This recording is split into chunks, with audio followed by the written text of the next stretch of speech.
ঘরে থাকা মাত্র কয়েকটা উপকরণ দিয়ে এইভাবে বাঁধাকপির মাঞ্চুরিয়ান তৈরি করুন। একদমই রেস্টুরেন্টের মতো স্বাদ হবে আর তৈরি করাও খুব সহজ, একদমই ঝটপট হয়ে যায়। আর যে কোনো রকম ফ্রাইড রাইস হোক বা রুটি পরোটা সবকিছুর সাথে খেতে কিন্তু দুর্দান্ত লাগে। চলুন তাহলে রেসিপিটা শুরু করি। একটা বড় বাটির মধ্যে আমি কুচিয়ে রাখা বাঁধাকপি নিয়ে নিয়েছি।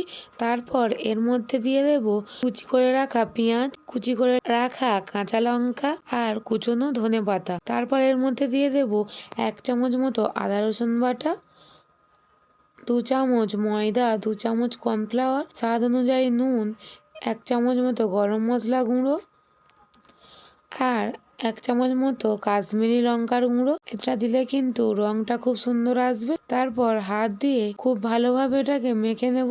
মাখার সময় হাত দিয়ে একটু চেপে চেপে মাখবো, যাতে করে বাঁধাকপি আর পেঁয়াজ থেকে জলটা ছাড়ে। আর এই যে দেখুন, খুব ভালোভাবে মেখে নিয়েছি আর মাখাটা ঠিক এইরকমই হয়েছে। এখন এখান থেকে অল্প অল্প করে নিয়ে মাঞ্চুরিয়ানের শেপ দিয়ে নিচ্ছি। তারপর এদিকে গ্যাসে একটি কড়া বসিয়ে তেল গরম হতে বসিয়ে দিয়েছিলাম। এখন এই গরম তেলের মধ্যে মাঞ্চুরিয়ানগুলো একটা একটা করে আমি দিয়ে দেব। এখানে আমি মাঞ্চুরিয়ানগুলো খুব একটা বড় বড় করিনি। এখানে বেশ কয়েকটা মাঞ্চুরিয়ান কড়াইতে দিয়ে দিয়েছি। এখন এটাকে ভেজে নেব। আর এই যে দেখুন, এক সাইড কিন্তু ভাজা হয়ে গেছে। এবার এগুলোকে আমি উল্টে দিচ্ছি, দিয়ে এইভাবে উল্টে পাল্টে লাল লাল ভাবে ভেজে নিয়েছি। তো এই মাঞ্চুরিয়ানগুলো ভাজা হয়ে গেছে আর কতটা সুন্দর কালারটা এসেছে দেখুন। এবার এগুলোকে আমি তুলে নামিয়ে নিচ্ছি। এইভাবে আমি সবগুলো ভেজে নিয়েছি। এবারে এর গ্রেভিটা বানাবো, সেই জন্য গ্যাসে কড়াইতে তেল দিয়েছি। এখন কিছুটা রসুন কুচি দিয়ে দিলাম, দিয়ে একটু নাড়াচাড়া করে নেব। তারপর এর মধ্যে দিয়ে দেব পেঁয়াজ কুচি। পেঁয়াজটাকে আমি এইরকম ভাবে কেটে নিয়েছি। তো পেঁয়াজ কুচিটাকে ভাজতে দিয়ে এদিকে আমি কয়েকটা সস আর মশলার পেস্ট করে নেব। প্রথমে দিয়ে দিচ্ছি টমেটো সস, অল্প একটু সয়া সস, আর এদিকে আছে হলুদ, লঙ্কার গুঁড়ো আর নুন। দিয়ে অল্প একটু জল দিয়ে দেব।